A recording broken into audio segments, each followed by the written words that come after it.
दुनिया का सबसे बड़ा और सबसे कीमती महल न ब्रिटिश खानदान का बकिंगम पैलेस है, न सऊदी किंग का महल और न ही कतर के अमीर का महल, बल्कि वो मौजूद है एशिया की एक छोटी सी कंट्री ब्रुनाई में।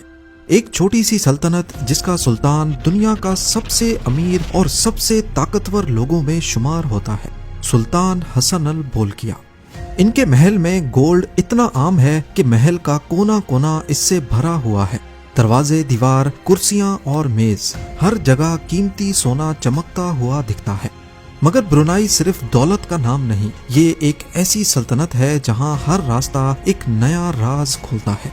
एक ऐसी जगह जहां सुल्तान की मर्जी ही कानून है और जहां उनके हुक्म के आगे दुनिया की बड़ी बड़ी ताकतें चुप हो जाती हैं।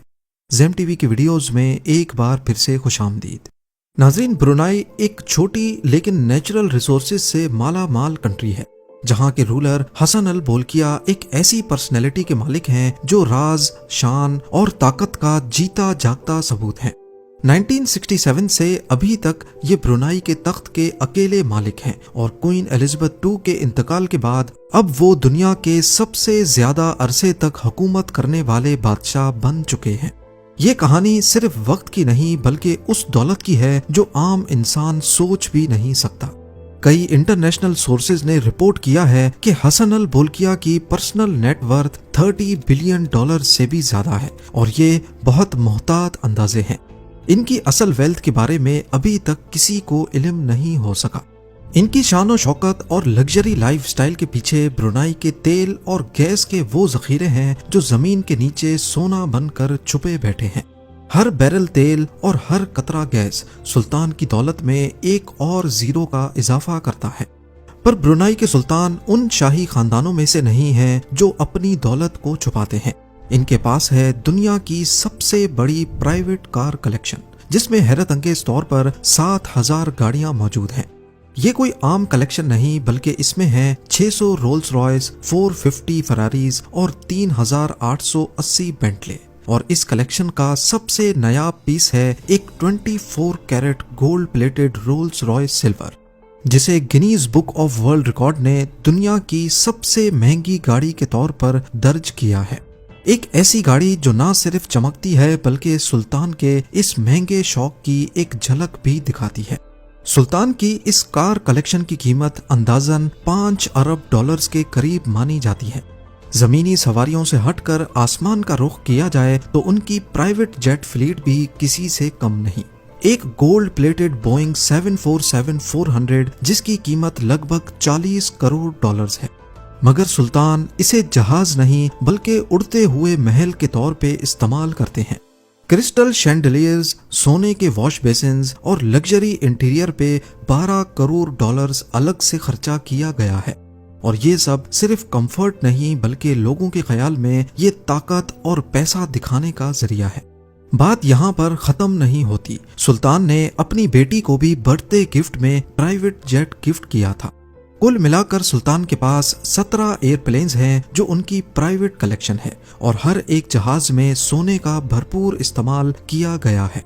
इसी वजह से ब्रुनाई के सुल्तान जमीन तो जमीन, आसमान के शहंशाह भी कहलाए जाते हैं। सुल्तान की पर्सनैलिटी के और भी कई दिलचस्प पहलू हैं, जैसा कि वो रॉयल मिलिट्री एकेडमी सैंडहर्स्ट के एक सर्टिफाइड पायलट हैं और अपने पसंदीदा बार्बर को लंदन से ब्रुनाई बुलाकर सिर्फ एक हेयर कट पर $21,000 खर्च करते हैं। ये उनके लग्जरी लाइफस्टाइल का एक छोटा सा नमूना है। सुल्तान एक आर्ट कलेक्टर भी हैं जिन्होंने मशहूर फ्रेंच पेंटर रेनवार की पेंटिंग $7 करोड़ में खरीदी थी। खर्चा करने में ये इतने खुले हाथ के हैं कि 1996 में अपनी 50वीं बर्थडे पार्टी पर इन्होंने एक ही झटके में $3 करोड़ बहा दिए, जिसमें माइकल जैक्सन को परफॉर्मेंस के लिए ही $2.25 करोड़ अदा किए गए। इस दौरान पूरे मुल्क में 2 हफ्ते की छुट्टी मनाई गई और खास इस ओकेजन के लिए पूरा एक नया स्टेडियम बनवाया गया, जिसमें दुनिया भर से 60,000 रॉयल गेस्ट ने शिरकत की। पर असल हैरानी की बात यह थी कि बर्थडे पार्टी में आए रॉयल गेस्ट को असली सोने के मेडल्स दिए गए। महल की बात की जाए तो ये फिलिपिनो आर्किटेक्ट लियांड्रो लॉक्सिन्स ने डिजाइन किया, जबकि इंटीरियर डिजाइन ख्वान च्यू से डिजाइन करवाया गया, जिन्होंने मशहूर जमाना बुर्जुल अरब को भी डिजाइन किया था। 1984 میں اس محل کی کنسٹرکشن پر $1.5 ارب کا خرچہ آیا، ٹھیک اتنا ہی جتنا خرچہ برج خلیفہ کی کنسٹرکشن میں آیا تھا۔ یہ محل جسے نور الایمان کہتے ہیں، پیرس کے ورسائل پیلس سے بھی 3 گنا بڑا ہے۔ اس میں حیرت انگیز طور پر 1788 کمرے، 257 باتھ رومز، 5000 مہمانوں کے لیے بینکویٹ ہال، ایک مسجد، 110 گاڑیوں کے لیے گیراج، 200 پولو پونیز کے لیے ایئر کنڈیشنڈ اسٹیبل اور 5 سوئمنگ پولز موجود ہیں۔ اور سب سے خاص بات، اس کا ڈوم 22 کیرٹ گولڈ سے بنا ہوا ہے۔ محل کا ہر کونا شان و شوکت کی داستان سناتا ہے، سونے اور ماربل کے فرش، دروازے اور دیواروں پر نقش نگاری۔ اس محل میں ٹوٹل 550 سے بھی زیادہ گولڈ شینڈیلیئرز اور 18 ایلیویٹرز موجود ہیں۔ کہا جاتا ہے کہ سلطان کا محل محل نہیں بلکہ ایک پورا چھوٹا شہر ہے۔ یہ محل جسے استانہ نور الایمان کہا جاتا ہے، اس میں ٹوٹل 17 فلورز ہیں اور اس کا total floor area 21 lakh square feet پر پھیلا ہوا ہے۔ اب یہاں آپ کے ذہن میں سوال آ رہا ہوگا کہ اتنے بڑے محل میں سلطان اور ان کی فیملی ایک جگہ سے دوسری جگہ کیسے جاتی ہے؟ اس کام کے لیے محل میں الیکٹرک گولف کارٹس کا استعمال ہوتا ہے۔ یہ محل صرف سلطان کا گھر نہیں بلکہ یہ پرائم منسٹر آفس اور برونائی کی گورنمنٹ کا ہیڈ کوارٹر بھی ہے۔ یہاں سے ملک کے تمام بڑے فیصلے کیے جاتے ہیں۔ سلطان حسن البولکیہ صرف امیر ترین بادشاہ ہی نہیں، وہ خود پرائم منسٹر بھی ہیں، فائنانس منسٹر بھی اور ہوم منسٹر بھی۔ 2004 کی کانسٹیٹیوشنل امینڈمنٹس نے ان کے اختیارات کو مزید مضبوط بنا دیا تھا۔ انہیں قانون سے بالا تر پوزیشن دی گئی ہے، چاہے وہ ان کی سرکاری حیثیت ہو یا پرسنل۔ اب یہاں آپ کو یہ سب دیکھ کر لگ رہا ہوگا کہ برونائی ایک لبرل کنٹری ہوگی، پر ایسا نہیں ہے۔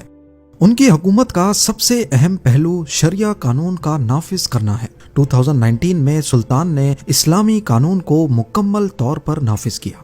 اس قانون کے تحت ایڈلٹری اور ہومو سیکشولیٹی کرنے والے کو پتھر مار مار کر موت دینے کی سزا دی جاتی ہے، جبکہ چوری کرنے پر ہاتھ کاٹنے جیسی سزائیں بھی ہیں۔ یہ اقدام دنیا بھر میں سخت تنقید کا نشانہ بنا، جس کے نتیجے میں لندن اور پیرس میں سلطان کے لگژری ہوٹلز کے باہر پروٹیسٹ بھی ریکارڈ کیے گئے۔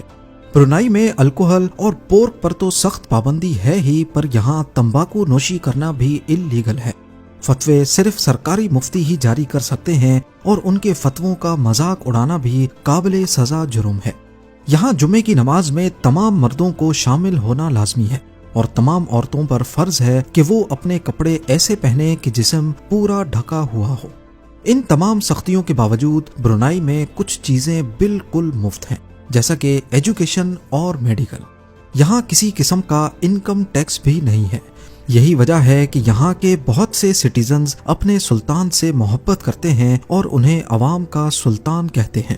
ان کا ماننا ہے کہ شریعہ قانون نے ملک کو پرامن رکھا ہوا ہے اور کرائم کی پرسنٹیج کم کی ہے، مگر وہیں بہت سے لوگوں کو یہ ملک بہت بورنگ لگتا ہے اور وہ تھوڑی آزادی کے لیے ملیشیا کے شہر میری کی طرف نکل جاتے ہیں، جہاں الکوہل اور آزاد ماحول ملتا ہے۔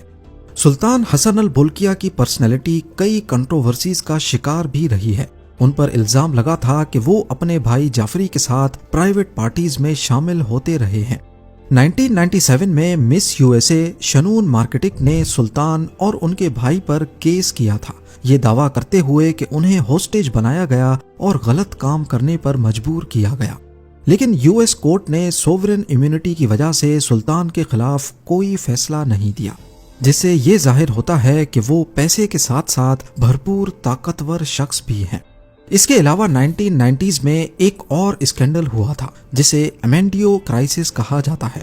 برونائی کے سلطان کے چھوٹے بھائی پرنس جعفری بولکیہ پر الزام لگا کہ انہوں نے اربوں ڈالرز کی شاہی دولت کا غلط استعمال کیا تھا۔ انہوں نے لگژری یاٹس، پرائیویٹ جیٹس اور ہزاروں قیمتی گاڑیوں پر پانی کی طرح پیسہ بہا دیا۔ اس کی وجہ سے برونائی کی ریپوٹیشن کو اچھا خاصا جھٹکا لگا اور برونائی کی رائل فیملی میں بھی ٹینشنز پیدا ہوئیں۔ آخرکار سلطان نے اپنے بھائی سے کنٹرول چھین لیا اور انہیں ملک بدر کر دیا۔ برونائی ایک ایسی سلطنت ہے جہاں کا ایک حصہ لگژری کی داستان بیان کرتا ہے تو دوسری طرف سخت اسلامی قانون اپلائی ہوتا ہے۔ पर इन सब के अलावा कुछ ऐसे फैक्ट्स भी हैं जो शायद आपने ब्रुनाई के बारे में पहले कभी ना सुने हो।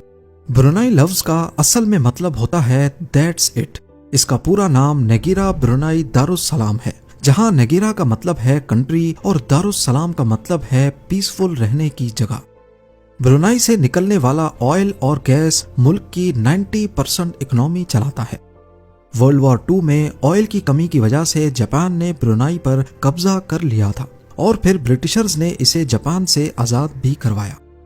2013 में ब्रुनाई शार्क फिनिंग यानी शार्क की पूंछ काटने पर बैन लगाने वाली पहली एशियन कंट्री बनी। ब्रुनाई में एजुकेशन पर बहुत जोर दिया जाता है और यहाँ का लिटरेसी रेट दुनिया के कई मुल्कों से बेहतर है, जो 98% के करीब है। यहाँ की करेंसी ब्रुनाई डॉलर्स है, जो सिंगापुर में भी चल सकती है। केम्पोंग अयर, जिसे वेनस ऑफ द ईस्ट भी कहा जाता है, ब्रुनाई रिवर पर पानी के ऊपर बनी एक पुरानी बस्ती है जो ब्रुनाई के कदीम कल्चर की झलक दिखाती है। उम्मीद है जेम टीवी की ये वीडियो भी आप लोग भरपूर लाइक और शेयर करेंगे। आप लोगों के प्यार भरे कमेंट्स का बेहद शुक्रिया। मिलते हैं अगली शानदार वीडियो में।